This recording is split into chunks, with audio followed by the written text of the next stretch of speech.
On a lighter note, he's been on hit shows like Parks and Rec and Family Guy, and also appeared in the summer blockbuster Batman v Superman: The Dawn of Justice. Actor and voiceover artist Kiff Vandenheuvel, traditional spelling, is in town to work with Edgewood College students. Welcome to Live at 4. Thank you so much. I got to tell you, I'm so grateful for Edgewood College and their theater department for bringing me out here to be able to meet with the students and their commitment to bringing working professionals to come and talk about not just the academic approach, but also the challenges that a working actor faces.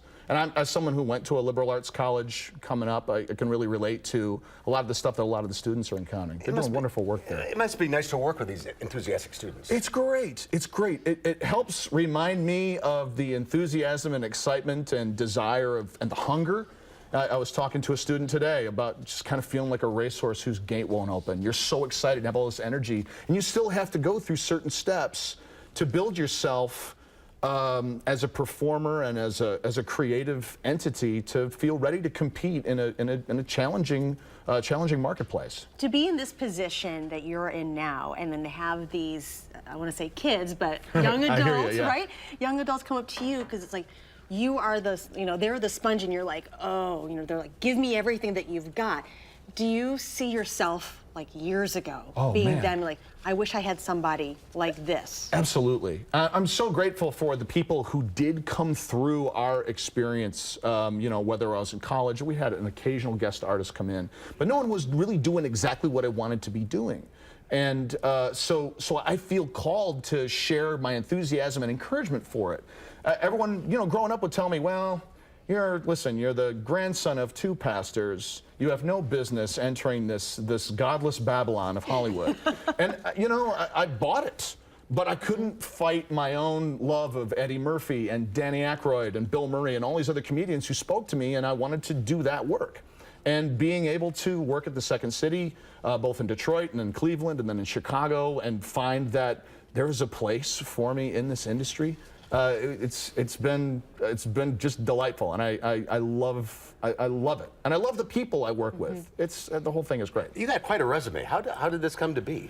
You're in Second City. I was Second City. Went out to Hollywood? I started at Second City in Detroit. I ended up on the main stage cast there. I directed and taught in Detroit. Then went to Second City Cleveland for a bit, directed and performed there. Then Chicago. I was at Second City in Chicago there for about 5 years. I directed the touring company, and I also taught in the training center. But then I got into voiceover while I was in Chicago in a pretty serious way. A couple national campaigns, that kind of stuff. I was the national spokesman for Denny's for a bit, so that was kind of fun and exciting. So out in California, people recognize me and say, you look familiar.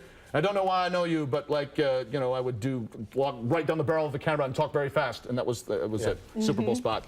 And then we got to LA and started to book video game work, animation, on camera, audiobooks. And you do remarkable impersonations. Oh, thank you. Yeah. Okay, so and you actually said that you were in a scene with Al Pacino, and you do Al Pacino impersonations. So I'm in a scene with Al Pacino in the film Danny Collins, directed by Dan Fogelman, and I always found the secret to doing Al is softer. Open your eyes a little bit and don't really focus. And chew. I don't know why I'm chewing gum. That was a chew. But you asked if I would ever do Al to Al. Did you? No. I was terrified of him. I would be too. But the cool thing was, like, when you walk on the set and Pacino's out, it was kind of like, have you ever had like a live animal? Like, it was a little wild on set. It was like that. There's this element of, not that Al's gonna pounce on you, but everything is like, I understand what like Jack Hanna and Johnny Carson are dealing with this ocelot on the couch. Do you have a favorite impression? My favorite is Gene Wilder, who just passed, obviously, but I love Gene Wilder in Young Frankenstein. Oh, yeah. In particular, when he starts to get upset, he starts to get concerned, and something's happening. That's one of my favorite impressions to do. Okay, and I cannot let you go without doing my favorite, Robert Downey Jr. Robert Downey Jr., sure. Look, I don't, listen, first of all, I think it's great that you have me sitting here on the couch, and, but where's my water? I don't understand. Listen, this has been great, seriously, but why am I here? Sorry.